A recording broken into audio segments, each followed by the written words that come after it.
জীবনটা রঙের দুনিয়া, কার না ভালো লাগে রং করতে, আনন্দ করতে, ফুর্তি করতে, অনেক কিছুই ভালো লাগে। কিন্তু একটা সময় এরকম আসে যখন কাঁধে দায়িত্ব চলে আসে অনেক, তখন ওইগুলোই করতে হয়।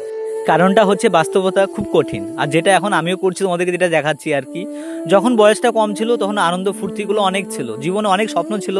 আর এখনও স্বপ্নগুলো যে শেষ হয়ে গেছে তা না, স্বপ্নগুলো ভিতরে রয়ে গেছে। আর যেটা করছি সেটা হচ্ছে বাস্তবতা। তো বাস্তবতা আরটা হচ্ছে গিয়ে স্বপ্ন, দুটোর মধ্যে কিন্তু অনেকটাই আলাদা।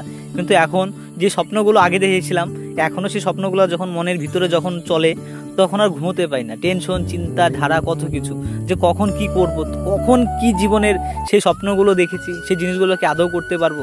তো যাই হোক গাইস, আজকে চলে আসলাম একটু স্প্রে করার জন্য, প্লাস একটু দৈনন্দিন জীবনের যেই চলছে আর কি স্ট্রাগেলগুলো, সেইগুলো জিনিসগুলো তোমাদেরকে শেয়ার করার জন্য আর কি।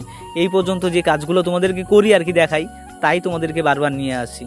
সোশ্যাল মিডিয়াটা মনে হয় আমাদের জন্য না, তার কারণ যারা পরিশ্রম করে রোদ্রে পুড়ে আর কি নিজের চামড়াটাও নষ্ট করে ফেলে, তাদের জন্য না। এই সোশ্যাল মিডিয়াটা হচ্ছে যাদের ফর্সা চামড়া, যারা অশ্লীলতা ভিডিও দেখায় আর কি, তাদের জন্য। কমেন্টটা দেখবে তাদের ভর ভর ভর ভর করে কমেন্ট আসে, আর আমাদের মতো যারা কাজ টাজ করে খায় বা সেই জিনিসগুলো দেখায় আর কি, সেই জিনিসগুলো কমেন্ট আসে না। তো যাই হোক, কী করবো, যেগুলা চলছে জীবনে এগুলাই তোমাদের দেখাই। তার গ্রামের ছেলে কিভাবে কি হয় না হয়। ধান খেতে ধান যদি আমরা লাগাই, সে ধানগুলো 6 মাস পরে কিন্তু আমরা পাই, অতটুকু সোজা না আর কি। তার সাথে যে চা বাগানটা দেখছো, চা পাতা থেকে চা তৈরি হয়, তো কতটা কি একটা অদ্ভুত একটা জীবন আর কি। যে জায়গাটার নাম ছিলাম সেটা ছিল একটা কিন্তু আমাদের বড় ক্ষেত, তার এখান থেকে জল নিয়ে কিন্তু স্প্রে করতে হয়। চা বাগানে স্প্রে করছি, তো যারা কৃষক তারাই জানে স্প্রে করাটা কতটুকু খাটনি ও পরিশ্রমের হয়। তো এই পর্যন্ত আর কি আমি অনেকগুলো ভিডিওতে তোমাদেরকে দেখিয়েছি স্প্রে করার।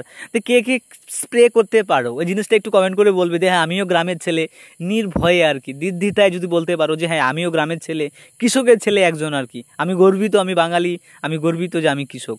এটা কে বলতে পারবে এই পর্যন্ত আর কি। তো যাই হোক, জীবনে যা স্ট্রাগেল সেটাই হচ্ছে মেন।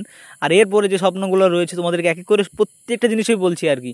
স্বপ্নটা ভিতরে রয়েছে এখনও অনেক, তার কারণ যে শর্ট ফিল্ম যে জিনিসগুলো ভাবছি আমি আর কি, একের পর এক স্ক্রিপ্ট লিখে যাচ্ছি, চোখের আড়ালে, মানুষের আড়ালে, সব কিছুর আড়ালে আর কি। যে জিনিসগুলো আমি নীরবে এঁকে যাচ্ছি, লিখে যাচ্ছি, জিনিসগুলো কখন কীভাবে আনবো জানি না, তবে যে স্ট্রাগেলগুলো করছি আর কি তোমাদের এটাই দেখাচ্ছি, যে অনেক কিছু করতে হয় গ্রামের ছেলেদের আর কি। তারপরে নিজের অনেক কিছু আর কি, ফুটানি তো আর এমনি দেখানো না। তো যাই হোক, যেগুলো ভালো লাগে সেগুলোও করি, আর যেগুলো ভালো লাগে না সেগুলোও করি না। তার কারণ খারাপ ভিডিওটা তোমাদেরকে কোনোদিন আমি আশা করি সেরকম করে আনবো না। যদিও কিছু জিনিস দেখাই আমি, সেই জিনিসটা আমি শিক্ষামূলক দেখাবো, এর বাইরে কিছু দেখাবো না আমি। কেননা ভিতর থেকে সেই জিনিসগুলো আমার আসে না, আমি কখনো হয়তো আমি সেরকম পারবো না দেখাতে আর কি। বাকিটা জানি না সময় কি আসে না আসে, বাকিটা সময়ের উপরে ছেড়ে দিলাম, কি হয় দেখি। আর তোমাদের কমেন্টের অপেক্ষায় থাকবো কিন্তু আমি, যে দেখি আমার যে অডিয়েন্স যারা রয়েছে তারা আমাকে কতটুকু ভালো পায়। তো চা বাগানটা ছিল ছোটো ছোটো এখনও আর কি, দেখতেই পাচ্ছি একদম পায়ের মানে নিচে পর্যন্ত আর কি। কিছু কিছু জায়গাটা ছিল যে অনেক বড়, যে পাতাগুলো তুলছিলাম, ট্রাই করছিলাম। খাওয়া দাওয়া শেষ, পরের ভিডিওর জন্য আবার রেডি হচ্ছি।